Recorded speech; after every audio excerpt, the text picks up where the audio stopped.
Eu não diria que meu trabalho é lúdico, mas talvez escapista, sabe? Assim, não é o que a gente está vendo na realidade, mas que traga esses signos que já fazem parte do nosso repertório.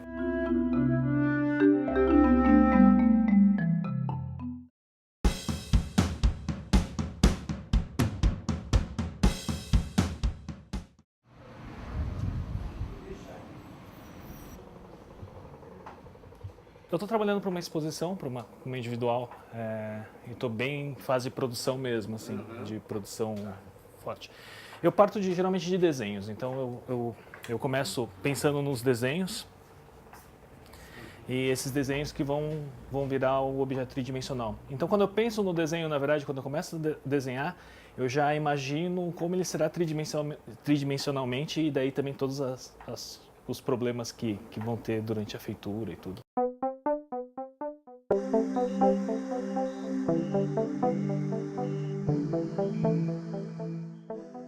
Eu tenho vários cadernos, às vezes, assim, Gosto de caderno de artista.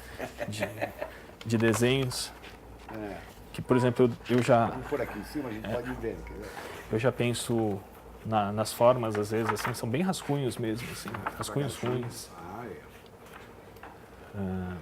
Pensamento daí eu penso realmente em ter um pensamento escultórico, de saber que, de repente, a base é muito curta, eu tenho que colocar algo para dar um equilíbrio e que ela fique em pé, e tem que pensar tudo nisso antecipadamente.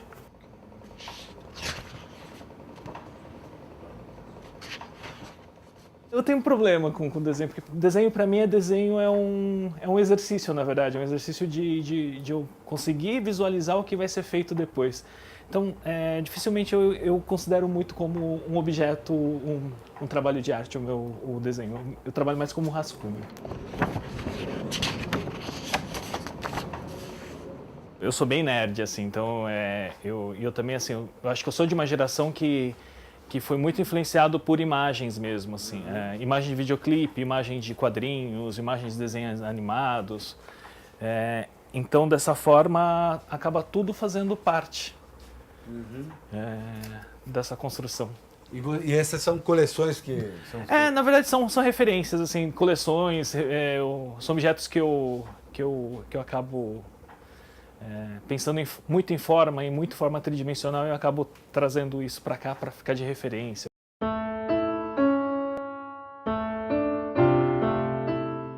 Quando eu saí da faculdade, eu fui para... Eu lecionei durante um tempo, assim, em escolas, para ensino fundamental e médio, então para crianças, assim. E daí, num dos eventos, eu tinha que fazer um trabalho para Dia das Mães, né, que é super comum isso, assim. E daí a diretora sugeriu que eu trabalhasse com aquelas cestas de jornal, né, de você fazer canudinho de jornal e enrolar. Só que ele não dava uma forma, eu não conseguia conter a forma, porque é papel, né? Mesmo que seja um papel condensado, ele era papel. E daí me sugeriram, falaram assim, por que você não trabalha com massa resinada?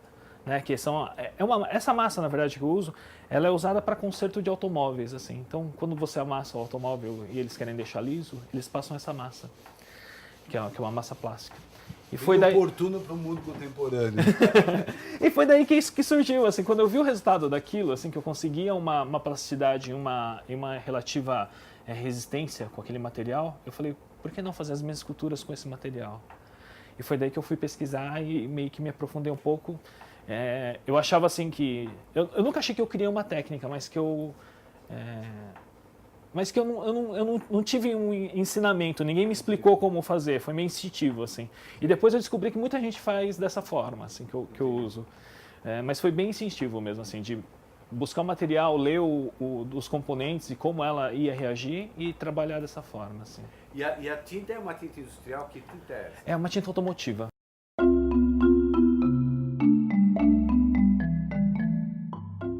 Explicando um pouco o processo, assim, eu trabalho, a base de todas as minhas esculturas é isopor. Tá.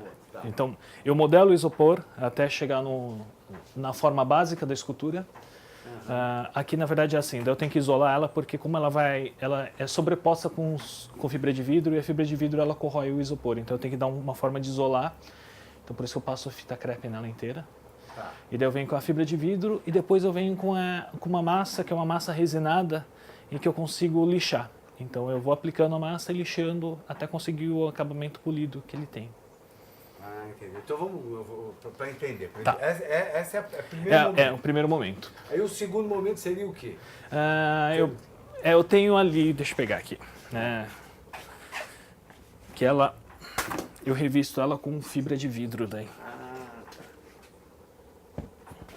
Então ela é revestida com fibra de vidro e daí após a fibra de vidro eu trabalho com essa massa. É uma massa resinada já para dar acabamento, então eu aplico ela e vou lixando, eu vou dando polimento.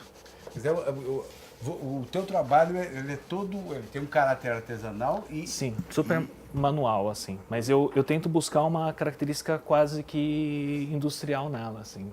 Por isso que o acabamento para mim é uma das coisas mais importantes do trabalho.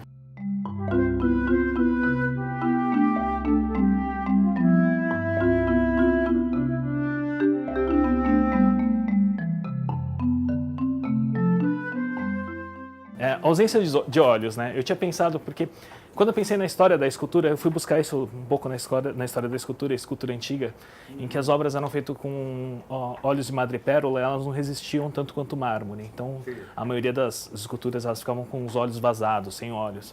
Então, quando eu pensei nas esculturas, eu sempre pensei que elas não tinham olhos mesmo, assim, que elas tinham sido feitas sem os olhos, e não que elas tinham os olhos detalhados que foi sumindo com o tempo. Uma das minhas referências mais fortes é o desenho japonês, o desenho de mangá ou anime, e pelo contrário, eles usam geralmente olhos grandes e super expressivos, né? Porque o olho para eles é a forma mais fácil de expressar, mais do que verbalmente, até o olho ele consegue expressar muito mais coisas do que... E eu queria, na verdade, assim, limpar tanto as formas que elas se expressassem sem a interferência desse olhar, então a forma em si fosse uma forma de expressão.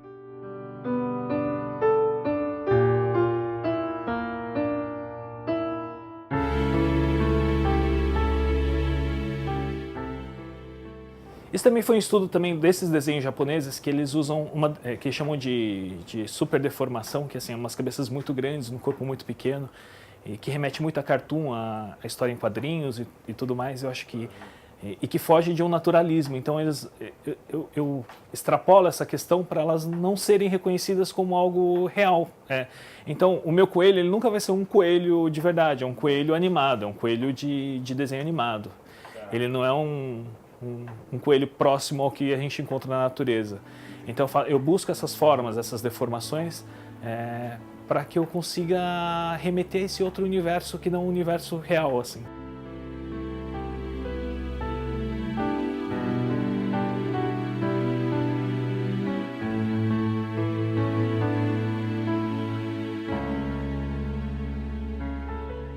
Então eu nunca consegui separar muito, assim, tipo, que o objeto que você faz ou a referência que você usa é tão oriental. Para mim, assim, minha referência é de passado, de infância, então eu nunca filtrei, eu nunca racionalizei isso, assim, tipo, isso era mangá, isso é... Então, na verdade, assim, quando surgiu esses trabalhos e todo mundo via essas características muito fortes orientais, para mim era o desenho que eu sempre fiz quando criança. E quando eu fiz quando adolescente, e mesmo quando entrei na faculdade, era o mesmo desenho.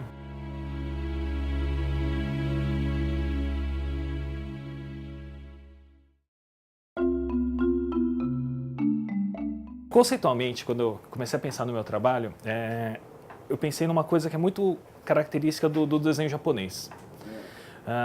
Então, no desenho japonês, eles buscam um termo que eles chamam de kawaii. Kawaii, na verdade, é o fofinho do japonês. E eles usam como um signo visual para chamar atenção. Então, assim, embalagem de produto de limpeza vai ter um personagenzinho no canto. Sabe? Quando eu fui para o Japão, eu achei curioso que assim, eu cheguei no aeroporto, tinha... informações da alfândega e era um guardinha super de desenho animado, assim, um personagem para falar de algo muito sério, né? Tipo, se você trouxe produtos ilícitos ou se você tem alguma coisa que possa ser perigoso, informe a alfândega, mas era um personagem engraçado e caricato, né? Isso é muito comum no Japão, assim, eu acho que eles têm esse contato muito com essa coisa dessa coisa caricata e fofa. Eu pensei nisso quando eu comecei a fazer os meus trabalhos, eu achava isso, que tinha que ter uma atração estética, mas essa estética não é uma estética uma estética já construída, uma estética contemporânea mesmo, que foi nos dadas com o tempo, e que isso faz parte da ideia para o trabalho em si. Assim, o trabalho em si tem que ser fofo, tem que ser atrativo, porque é bonitinho mesmo. Então esse bonitinho, fofo, para mim não é pejorativo no trabalho, ele é parte do trabalho em si. Mas nem por isso o trabalho deixa de ser crítico. Sim, eu trago outras questões sexuais, ou questões de violência, ou outras de sentimentos, ou de sentimentos de questões mais adultas.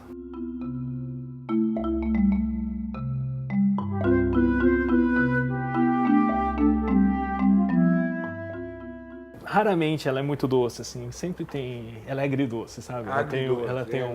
Ela tem alguma coisa mais pesada sempre, assim. Eu achava curioso, assim, que quando eu estava na faculdade, no colégio, as pessoas tinham uma imagem do descendente japonês como uma pessoa super clean, que tem uma casa totalmente branca, com tatame no chão e minimalista ao extremo. E em casa era totalmente contrário. Minha mãe é do tipo que coleciona todo tipo de bibelô possível, assim. Então ela vai viajar para uma cidade no interior e tem um artesanato local que ela acha bonito, ela traz e coloca na estante da casa, como parte de...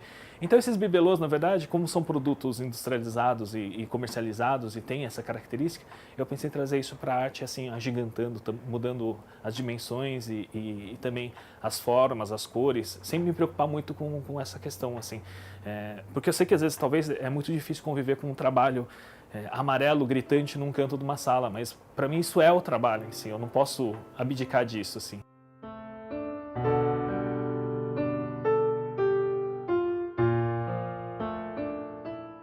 Eu falo que eu sou meio uma antena, um radar assim que vai captando tudo.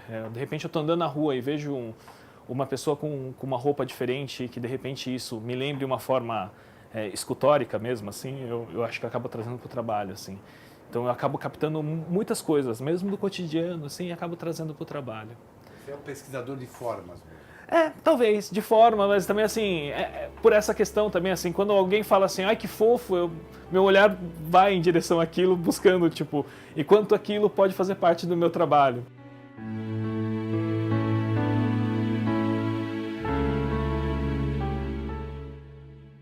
Na verdade, a cor é muito importante para o meu trabalho. Ela vem, às vezes, antes. Quando eu já penso na escultura, ela já tem uma cor determinada. No desenho, ela já faz parte. Ou ela tem uma questão simbólica que faz parte. Por exemplo, essa exposição que eu vou fazer agora vai chamar o pássaro azul. Então, não poderia ser de outra cor o pássaro. Ele vai ter que ser azul. Aquele pássaro ali. Então, foi dessa forma que eu já determinei ele. Ele é azul, ele já nasceu azul e vai ser azul. Mas eu trabalho muito também com o acaso. De repente, eu penso no ambiente, o ambiente que vai ser exposto, que vai ser mostrado o trabalho é muito branco e eu quero uma cor mais forte. Ou uma questão simbólica mesmo, assim, quando eu quero falar de algo sexual, eu trabalho com uma cor vermelha. Então, tem várias questões, mas assim, a cor é muito importante mesmo para a construção do trabalho.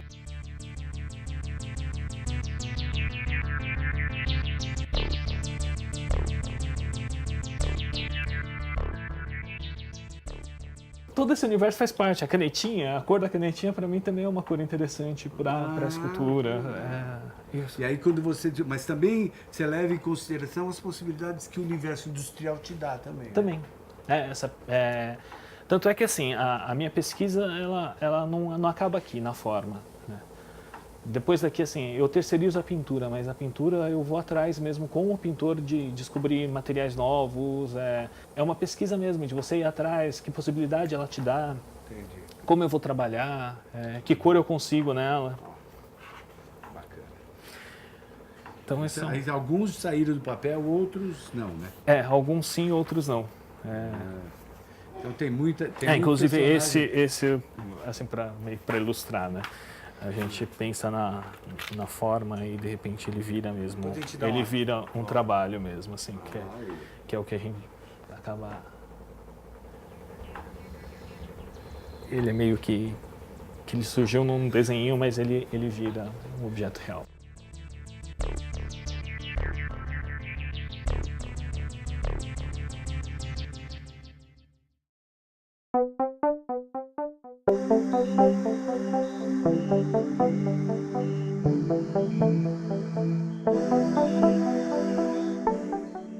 Eu, durante a faculdade, eu era pintor. Assim, eu me considerava pintor e achava que ia ser pintor pro resto da vida. Você fazia o que nessa época? Eu trabalhava muito meus trabalhos, assim, eu tenho pouca imagem guardada, assim, dessa época, mas eu trabalhava muito com referência à história da arte. Então, eram trabalhos mais sisudos, mais sérios e mais conceituais, assim. E chegou um momento que eu precisei me libertar disso, assim. Então eu fui para outro extremo, assim, uma coisa muito mais pop, colorida, mais fácil.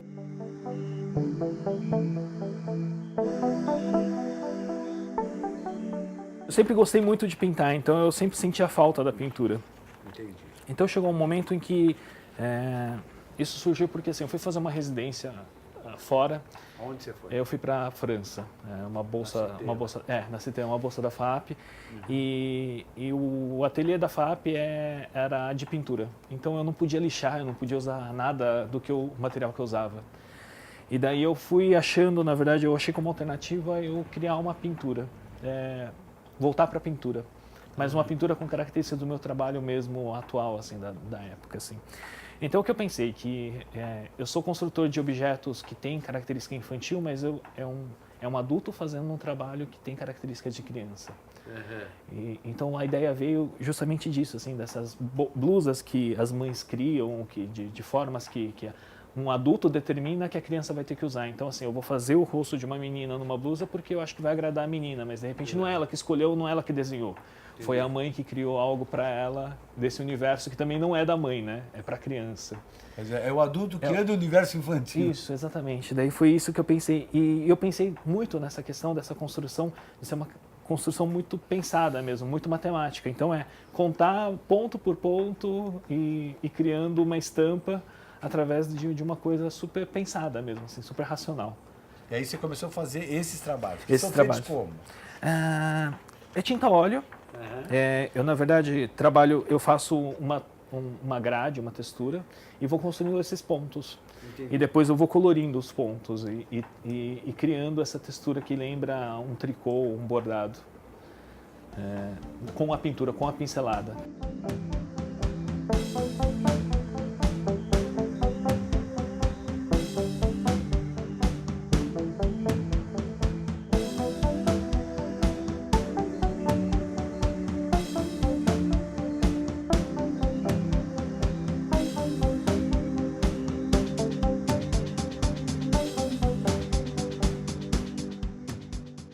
Eu conheci Jeff Koons na faculdade, assim, né?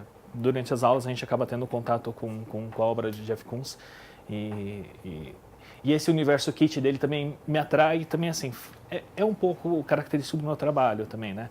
Já que eu falo de bibelô, e ele também só trabalha geralmente com bibelôs, apesar de assim, eu estilizo, eu não uso como fosse um ready-made, assim, de trazer esse bibelô para o mundo das artes, mas assim, eu crio um bibelô diferente, que o Jean passa longe dessa conversa.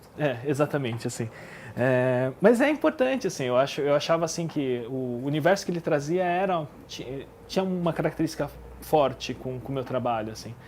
Quando ele usa a pantera cor-de-rosa, ou usa esses signos contemporâneos que eu também trago para o meu trabalho, eu acho que há muita conversa, assim. Fora isso, assim, também essa questão industrial muito bem feita, de acabamento, que também foi o que eu busquei, que eu tento buscar da mesma forma.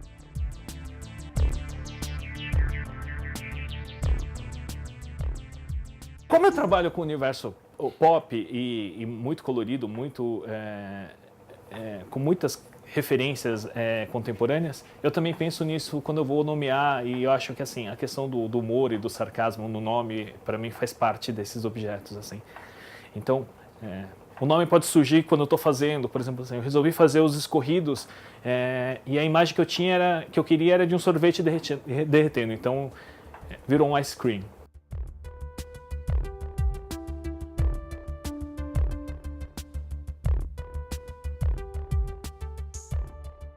Esse não tem o nome, na verdade é sem título, mas tem eu pensei muito em insetos quando eu fiz, assim, eu pensava em besouros, em cápsulas e nisso. E daí também, assim, para trazer uma questão contemporânea, eu pensei naqueles interruptores que tem agora, que são que tem esse formato para pensar nas antenas.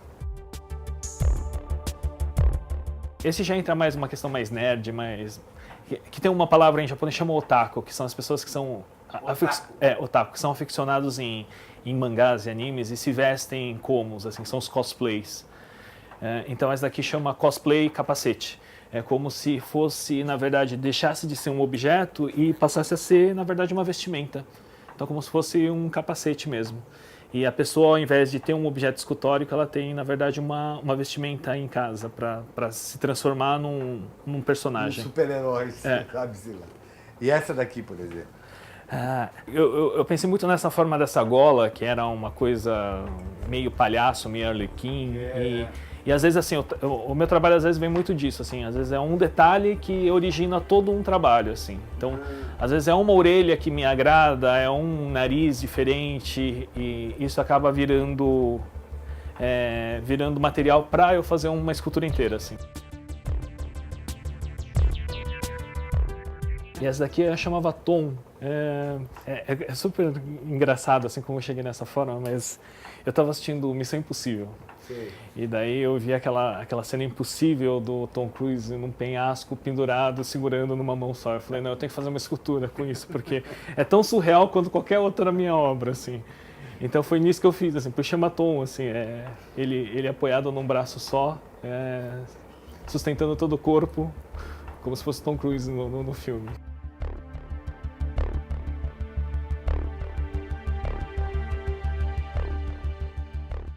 Esse repertório formado, assim, de desenho animado, de quadrinho, que a gente já tem tanto contato com isso, que a gente não estranha.